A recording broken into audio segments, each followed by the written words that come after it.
One would have thought I'd be used to this by now, typing with one arm.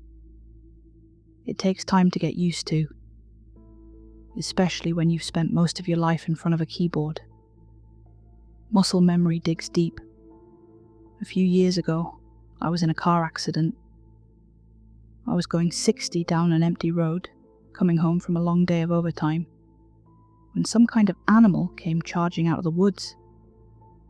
Trying to avoid a collision, I swerved off the road. My front left wheel got caught in a ditch, sending the entire vehicle careening off the road, only to smash into the trunk of an ill-placed black walnut tree, driver's side first. I have this vague memory of blinking lights and vague shapes in the distance. I was so cold, but at the same time, it was so unreal. I couldn't even understand what had happened. I was brought into emergency surgery. My left arm was, literally, hanging by the thread of my jacket. It had come off clean by the socket. According to the surgeons, I was lucky. Most of my shoulder was intact, so it became a matter of salvaging what they could. The cut had been clean. I did suffer some whiplash damage to my neck and lower back, but considering I could have easily died or gotten paralysed, losing an arm was considered mild. Looking back at it, I'm inclined to agree. Considering what could have gone down, I was damn lucky. Still, in that luck, I wished I could have gotten just a tiny bit luckier. See, I had this gold ring that I'd been given by my later mother. A simple thing, with the engraving of a musical note on the inside, a memento of our shared love of music. We played Louis Armstrong at a funeral. That ring disappeared in the accident. Somehow, that's what bothered me the most. My arm could be reattached, it could heal. But that little memento was just gone. What followed was a long period of intense physical therapy, medication, and painful readjustments. It took weeks before I could even move my fingers again, and when I did, it felt like pushing your nerves through an unwashed garlic press. It was this stunning chemical level kind of pain, the kind where your body just shuts down, begging you to stop. But over time, I started to get over it. Small movements started to get better. I could tie my shoes, press the space bar, hold a knife. I wasn't about to juggle anytime soon, or play the piano, but I could get by. Soon enough, I got back to work. People were glad to see me. I wasn't going to be able to work at full capacity in my usual role, but I could still sit in on meetings. I won't bore you with the details, but most of my work relies on answering emails, proofreading, and translation. It's pretty technical stuff that requires a lot of pitter-patter on keyboards. At one point, I was stuck in a particularly drawn-out meeting between two clients that we were facilitating. I was there mostly as an observer to fill the seats, but I was supposed to weigh in if something related to my department came up. Of course it didn't, but I still had to act interested. My colleague was trying to draw up a compromise between the two parties, laying out terms and conditions. Meanwhile, I was nursing a cup of coffee and waiting for the day to be over. Looking over to my side, I noticed something odd. I wasn't just holding the coffee cup with my left hand. I was stroking it with my index finger, sort of like how you'd scratch a wary cat under its chin. It was a strange sensation. I was looking at my own arm, my own hand, and I couldn't feel what was happening. I couldn't feel the ceramics tapping against my finger, or the twitch of the nerve as it contracted and extended. It was just happening. An involuntary twitch, perhaps, but it didn't feel like it. It felt intended, somehow. A few similar events took place that day. Grabbing the bathroom door for a little too long, knocking over desktop decorations, suddenly letting go of my jacket as I was about to head home. It was just little things. I was still having trouble even using my arm in the first place, so these quirks didn't bother me too much. A friend of mine was giving me a ride home. I wasn't at 100% yet, and sitting behind the steering wheel felt like inviting disaster. Instead, I sat in the passenger seat, nodding off as the trees passed me by with a steady rhythm, causing me to blink. A noise pulled me back. The driver said something, but I wasn't paying attention. Turning to him, I excused myself. "Sorry, what was that?" I asked. "What are you doing?" the driver repeated. I looked over. My left hand was wrapped around the parking brake, as if ready to pull. I forced myself to let go. "Nothing," I said. "Sorry, it's nothing." "Right," he nodded. "Just don't do that." "Yeah," I agreed. "Yeah, no. Sorry." That night, I was exhausted. It felt like my lungs had been robbed of breath. I felt weak and trembling. I was cold, yet feverish. Famished, but without an appetite. I went to bed early, face planting into the pillow. I had horrible nightmares, none of which I can remember. I kept waking up over and over, not being able to discern dream from reality. My bed was soaked with cold sweat, sending shiver after shiver up my spine. By the early hours of the morning, a stray ray of sunshine burned my eyes open. I was lying on my side, looking towards the window, leaning on my left shoulder. The fingers of my left hand were moving on their own, and not just moving, but bent in every which way, as if lacking bones. They were vibrating, shuddering, like wounded worms fearing a predator. I grabbed my hand, and my fingers were back to normal. I could move them as usual. For a moment, I was doubting what I'd seen. It was one thing to experience oddities, but that was unreal. I must have laid there for half an hour, just expanding and contracting my hand, begging my body to work with me. "Enough of this," I begged. "Please. Enough. Please." I clapped my hands, cracked my fingers, and ran them through my hair.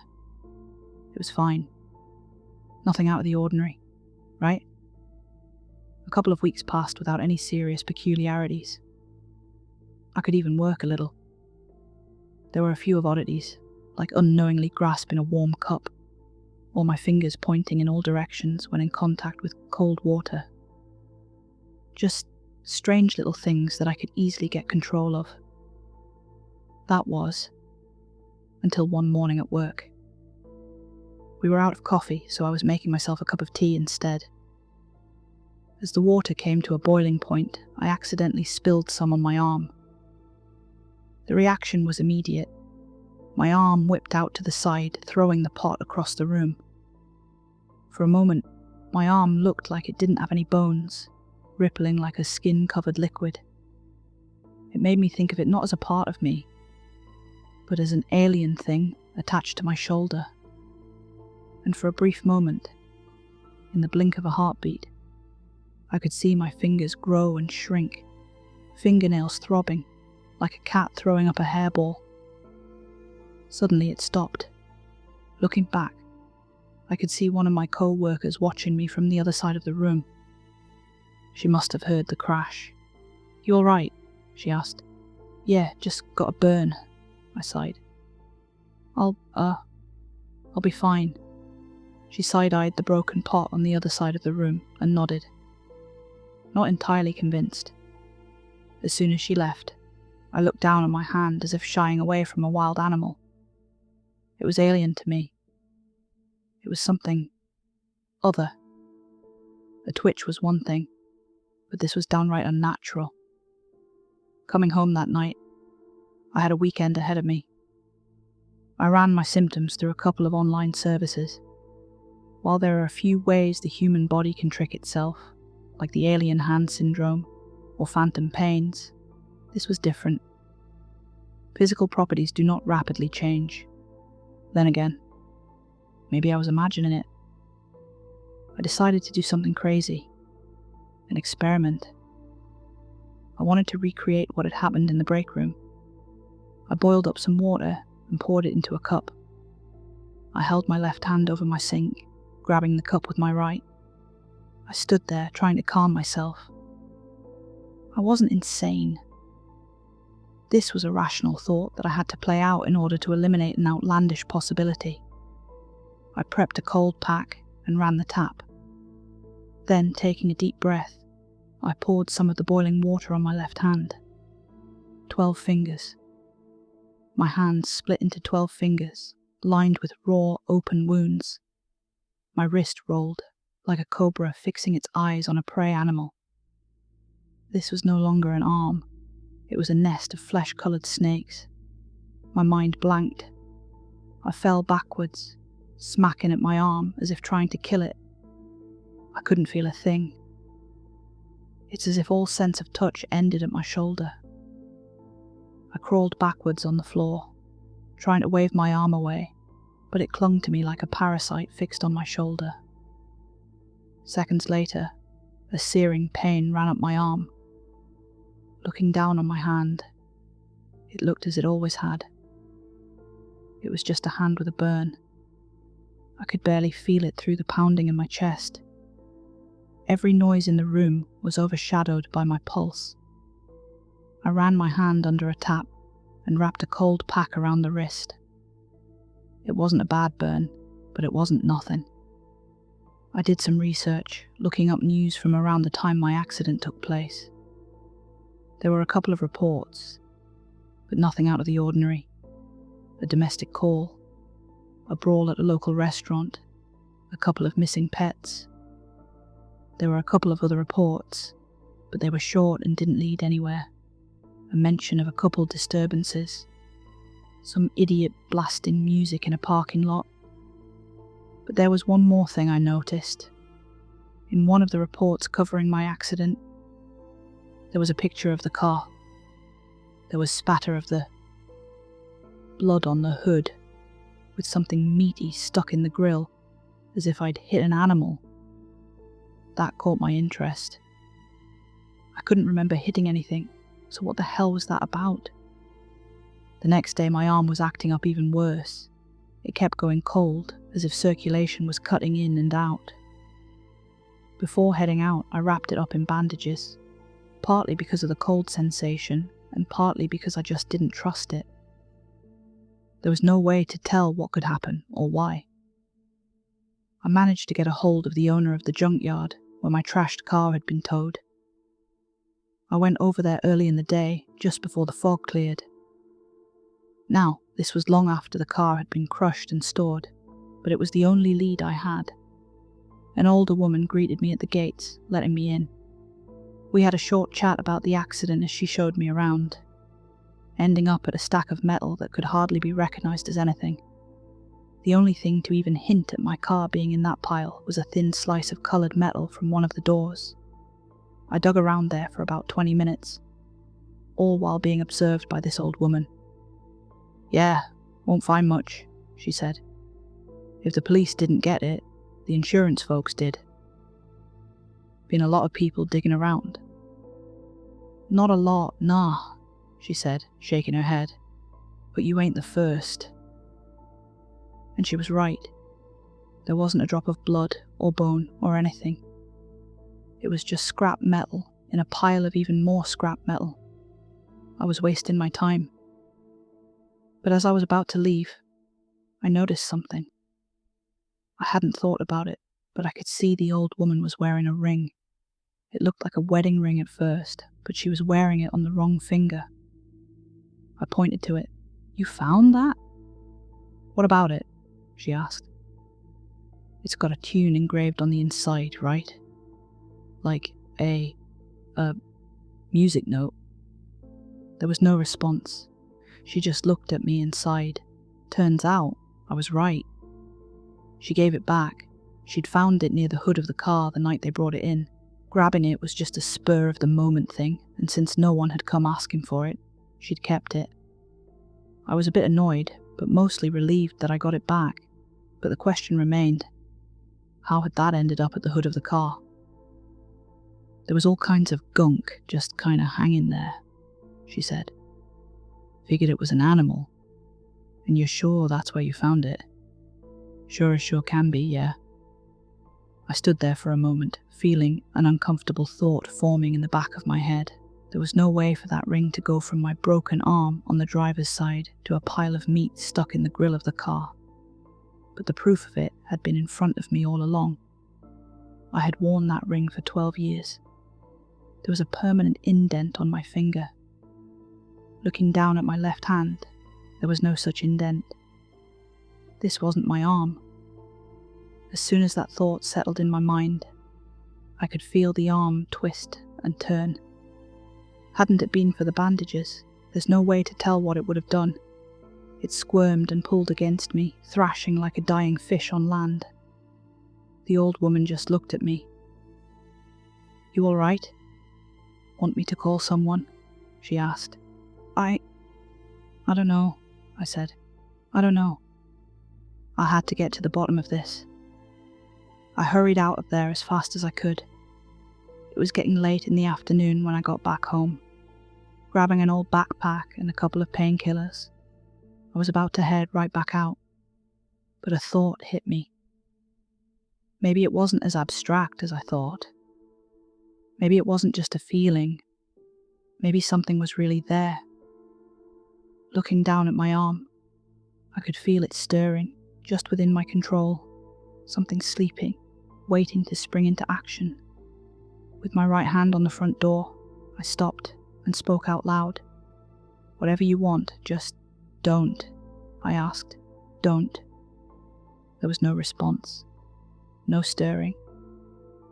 On a spur-of-the-moment whim, I packed one more thing into my backpack, just in case. A Hail Mary. Making my way to the scene of the accident, it was impossible to tell anything had ever happened there. I could barely even make out the place where I swerved or where my wheel got caught in the ditch. I found the general area in the field where my car had spun out of control, and from there it was easy to find the tree I'd smashed into. It was still there. I spent hours going over it all, following the path the car had taken, starting from that tree, and working my way back. There was nothing there, nothing new.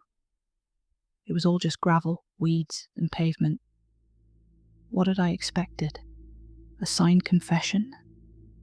As the sun dipped behind the clouds, I could feel a cold wind coming on. I'd lost track of time. As I turned back, there was a sudden cramp in my arm. A shock of pain crept up my spine, spreading throughout my body like a spider's web. I could feel my left arm, throbbing against the bandage wrap. Something was wrong. I was in the middle of the field. I could see for miles in every direction. Cars passing by in the distance. Wet grass staining my pants all the way up to my knees. And this one cold wind cutting straight through my clothes. I shivered, but my left arm didn't. Taking a step back towards where I came from, another shot of pain struck me. This one tripped me, sending me face first into the grass. It knocked the air out of my lungs. I rolled over on my back, gasping for breath. My left hand was creeping up my stomach like a spider with a meaty tail. It stopped over my face, tapping the bridge of my nose with the index finger. I couldn't feel a thing. Moving to push it off, it instead struck back, grasping my right hand in return. "Stop," I wheezed as I sat back up. "Just stop." Stop this, but it didn't. I just sat there, a wounded man hauled in his arms. Struggled back and forth for well over half an hour, getting back on my feet, only to get knocked back down. By the time I'd made my way back to the road, I looked like I'd been hiking for miles. My hair was a mess, and my clothes were covered in grass and mud. I had a handprint across my face, like I'd smacked myself. I'd trusted myself with a short drive to get there, but I wasn't sure about going back. It felt reckless to get behind a wheel in my state. Still, I couldn't just walk all the way back home, and having it towed would be a pain in the ass. I got back in my car while I thought about it, wiping myself off with a towel from my backpack. It had gotten dark outside. The overcast didn't help, I could almost taste the rain. I contemplated my options and figured that if I kept it slow and only used my right arm, I could carefully make my way home. I put the keys in and turned on the headlights. There was an elk standing in front of my car. It sniffed the hood of my car curiously, then proceeded to stare me down. I was just surprised. I got a good look at it. There was something wrong with one of its hind legs. It lacked fur, and there was a sort of spreading baldness reaching halfway up the side of the body. My arm was slowly rising on its own, as if looking over the dashboard. The elk recoiled, as if in pain, and set off in a troubled three-legged gallop. It disappeared into the woods. Looking down at my arm, a stray thought hit me. Was this spreading too? I painstakingly made my way back home. I dropped my backpack in the hallway, locked my front door, and collapsed into the shower. I was exhausted. I stood in the shower for about half an hour, looking down at my mother's ring. I was wearing it on my right hand now, but it just didn't feel the same. That wasn't where it was meant to be. Still, it was nice to have it back. Whenever I turned the ring a little, I could feel the engraving against my skin. It was a little gesture I did when I was anxious, as a reminder that it was still there. I got dressed and ready for a slow evening at home, without any further drama. My arm wasn't acting up, but as I passed through the hallway, something didn't feel right. At first I couldn't say what it was. Maybe the hum of an old lamp or some air duct acting up. I wasn't sure, but it was something. It had to be. I stepped up to the front door. There used to be a light coming from the hallway outside. That light was always on, and there should be a little light coming in through the peephole, but there wasn't. Had a fuse blown?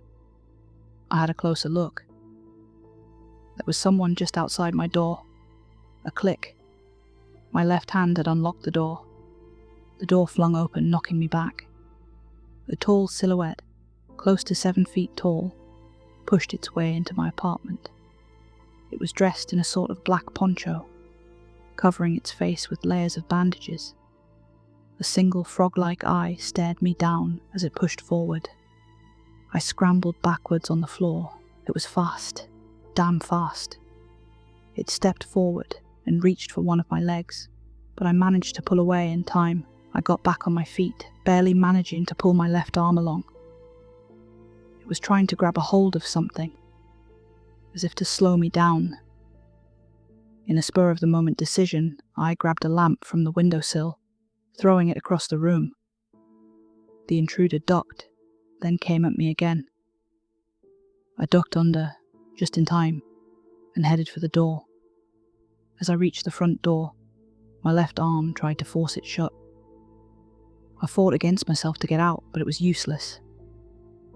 The door was shut and locked, and my left hand refused to budge. The 7-foot-tall shape came around the corner, slowly approaching.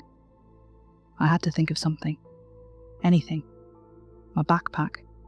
It was right there. I had packed a couple of things earlier. A towel, some bandages, painkillers, and a water bottle. But I'd also packed some lighter fluid, seeing as how my left arm had reacted so violently to boiling water. I had this stupid idea that the prospect of a straight-up fire would do something even worse to it. It didn't seem so stupid anymore. I grabbed the lighter fluid and sprinkled it on my left arm. The tall shape stopped, seemingly reacting to the smell of it. I wanted to say something, but all that came out were empty breaths. We were like animals, circling each other, waiting for one to make the first move. I emptied the lighter fluid, grabbing a box of matches. I held the box with my mouth, and a triplicate of matches in my hand. I spilled the rest on the floor. For a moment, we just looked at one another. A single inhuman eye peeking through the bandage wraps. The vague shape of 4, maybe 5 extremities at its side. How many arms did this thing hide under the poncho? A flash of realization came to me. This is what I had almost hit with my car. And with that, I lit the matches. It leapt at me, but it was too late. The moment the open flame touched the skin on my left arm, it detached. The open nerves just let go of me, and the thing fell off my body. It squirmed on the floor like a dying animal, grasping at whatever its fingers could reach. Adrenaline forced me out the door. A heartbeat behind me, the 7-foot-tall figure scooped up my burning arm and pushed past me. Within seconds, it was gone, leaving me with an open wound in the stairwell, smelling of lighter fluid. One of the neighbors called for help. I didn't even notice how much blood I was losing, but it was bad. They sent me back into emergency surgery, this time without an arm to reattach. It was deemed that the wound was self-inflicted, a result of some stress-induced psychosis. I wanted to agree, but I saw what I saw. I've been trying to convince myself otherwise, but I lived this.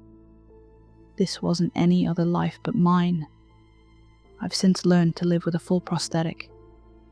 It's not much, but I can trust it, and I can wear my mother's ring the way it was supposed to be. It's starting to make an indent on the synthetic skin. I don't like to think about what would have happened if I'd let that thing stay on. But just a couple of weeks ago, I got an answer. I was stuck in traffic, looking out over the fields, when I saw a group of elks in the distance. One of them had no fur. None at all. Hi everyone, thanks for listening. Another excellent story by Saturdead. If you enjoyed it, please like, comment your favourite creepy moment, and subscribe so you don't miss the next one. Would you have lit the matches? Or tried to reason with the thing at the door? Here's a random fun fact. Black walnut trees release a natural chemical called juglone from their roots, leaves, and husks. It's allelopathic, which means it can inhibit or even kill many nearby plants. Tomatoes are especially sensitive. Also, the husks stain skin and fabric a deep brown. Creepy tree, creepy vibes.